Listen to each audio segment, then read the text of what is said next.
मेरे जिगरी दोस्तों, नमस्कार। फ्रेंड्स, मुझे पूरी उम्मीद है कि पिछले कुछ दिनों से आप प्रकृति के बारे में जो सुन रहे हैं, डेफिनेटली उस पर आपने विचार करना शुरू कर दिया होगा। और यदि जरा भी आपने किया होगा तो एक पॉजिटिव इम्पैक्ट आप जरूर अपने अंदर महसूस कर रहे होंगे। आइए अब इसके मैं दूसरे पक्ष पर आता हूं। देखिए, जब हम अपनी जिंदगी के बारे में सोचते हैं, इस पर विचार करते हैं, इसे देखते हैं, तो मेरे दिमाग में कौन सी बात आती है? मेरे दिमाग में इंडिविजुअल बात आती है। इंडिविजुअल बात कहने का मतलब है कि जैसे मैं हूं, तो सीधी सी बात है कि मैं हूं, यानी कि मेरा व्यक्तिगत जीवन है। जब मैं थोड़ा सा और इसे विस्तार देने की कोशिश करता हूं, तो इसमें मेरा परिवार जुड़ जाता है। परिवार के सदस्य भी मेरे जीवन के हिस्से हैं। मैं जब इसे थोड़ा सा और विस्तार देता हूं, तो उसमें सगे संबंधी आ जाते हैं, मित्र आ जाते हैं, अपने परिचित लोग आ जाते हैं, मतलब समाज का छोटा सा हिस्सा आ जाता है। और बस यही मेरा अपना जीवन बन जाता है। लेकिन मैं इस विस्तृत पक्ष वाले पर बात नहीं कर रहा हूं, मैं इंडिविजुअल पर बात कर रहा हूं। ऐसा इसलिए क्योंकि जब भी हम अपनी जिंदगी के बारे में सोचते हैं, तो याद रखिए, शुरुआत खुद से ही होती है। और जब हम अपनी समस्याओं से जूझ रहे होते हैं, तब भी हम सही मायने में खुद से ही जूझ रहे होते हैं।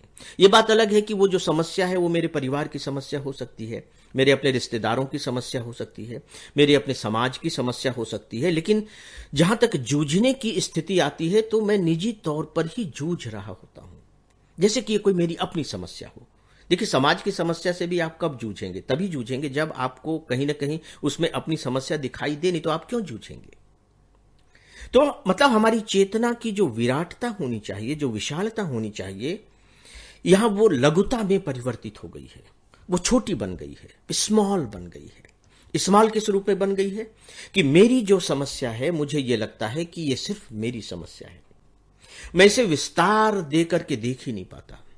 विस्तार देकर देख ही नहीं पाता कहने का मतलब है कि मैं अपनी समस्या को चूंकि बिल्कुल एक छोटे से बिंदु के रूप में देखता हूं, तो मैं उसके जो दूसरे डायमेंशंस हो सकते हैं, यानी कि उसकी परिधि में, उसकी पेरिफेरी में जो दूसरी चीजें हो सकती हैं, जो दूसरी बातें हो सकती हैं, जो दूसरी घटनाएं हो सकती हैं, वे मुझे दिखाई ही नहीं देती। जैसे मान लीजिए कि मैं समुद्र के बीच में, एक छोटा सा आइलैंड है और वहां बैठा हुआ हूं, वहां अकेले हूं, तो मुझे जमीन का कितना बड़ा टुकड़ा दिखाई देगा? चारों तरफ मुझे समुद्र ही समुद्र दिखाई देगा। तो जो हमारी समस्याएं हैं, बेसिकली हम उन समस्याओं को एक आइलैंड के रूप में देखते हैं। यानी कि ये मेरी समस्या है, एक समस्या है, दो समस्या है, तीन समस्या है, दैट्स ऑल। और यही बात खत्म हो जाती है। जबकि सच्चाई क्या है दोस्तों? इस सच्चाई पर ध्यान दीजिएगा। अब मैं मुख्य बात पर आ रहा हूं। मुख्य जो बात है वो ये है कि आप नक्शा उठाइए, थोड़ी देर के लिए नक्शे के सामने चले जाइए। आप देखेंगे कि उस नक्शे पर जो ब्लू कलर है, वो वाटर बॉडीज का कलर होता है, मानी कि वो जल क्षेत्र है। जो ब्लू कलर है वो जल क्षेत्र है। फिर उस नक्शे पर आप आइडेंटिफाई कीजिए, आपको महासागर मिलेंगे कि ये हिंद महासागर है, ये प्रशांत महासागर है, ये अंध महासागर है। इस तरह से आपको अलग अलग ओशन मिलेंगे, महासागर मिलेंगे, समुद्र मिलेंगे, अरब सागर, बंगाल की खाड़ी, चीन सागर, ये सारे के सारे आपको सागर मिलेंगे। इन सब के अलग अलग नाम हैं, अलग अलग नाम हैं।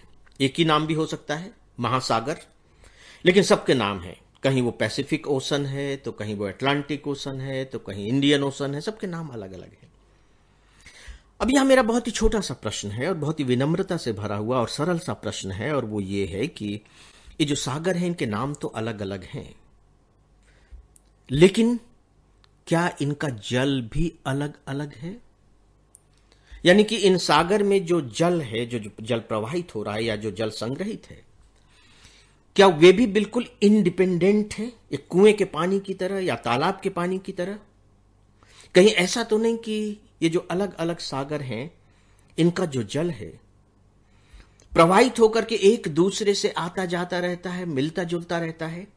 यानी कि हमने जो नाम दिए हैं सागरों को, हमारे उन नाम में इतनी ताकत नहीं है कि वो इनके जलों को रोक सकें। इन सागरों की कोई सीमा नहीं है।